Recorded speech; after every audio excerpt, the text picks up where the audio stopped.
ज़कात किस बंदे पर फ़र्ज है? ज़कात हर मुसलमान पर, आकिल पर, बालिग पर, आज़ाद पर, साहिब निसाब पर। 5 शर्तें हैं।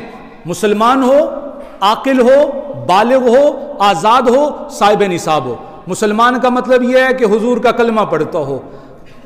आकिल का मतलब यह है कि अकल रखने वाला हो, मजनू ना हो, दीवाना ना हो, पागल ना हो। तीसरा, बालिग हो, बच्चे पे ज़कात नहीं है। चौथा, आज़ाद हो, यानी अब तो लोगों के अंदर ये चीज़ें नहीं है। पुराने दौरों में लोगों को गुलाम बना दिया जाता था, तो फरमाया कि आज़ाद पर है, गुलाम पर नहीं है। और 5वीं चीज़ है, साहिब निसाब पर है, गरीब पर, फ़कीर पर ज़कात अदा करना नहीं है। साहिब निसाब किसे कहा जाता है?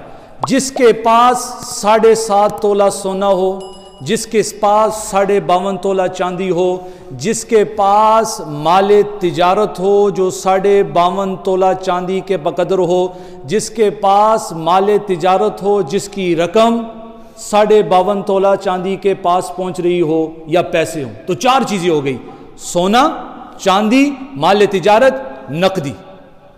अब कैसे ज़कात देनी है? कैसे पता लगेगा कि मैं साहिब निसाब हूँ? ये तो पता लग रहा है सोना क्या है, सोना 7.5 है तो देना है, चांदी 52.5 है तो देनी है। माले तिजारत का कैसे पता लगेगा?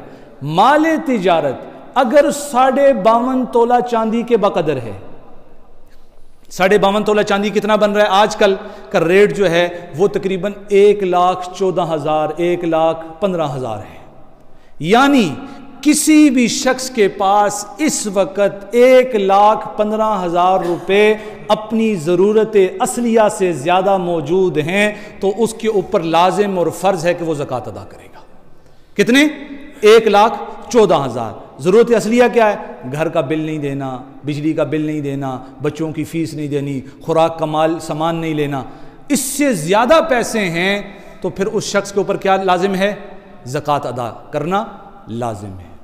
और इसकी तरह अगर किसी का माले तिजारत का मुख्तसर बता दूं कि अगर किसी का प्लॉट है, एक प्लॉट लिया उसने और इस नीयत से लिया कि मैं इसको कल बेचूंगा, माले तिजारत में है ये, तो उस पर भी उसने ज़कात अदा करनी है।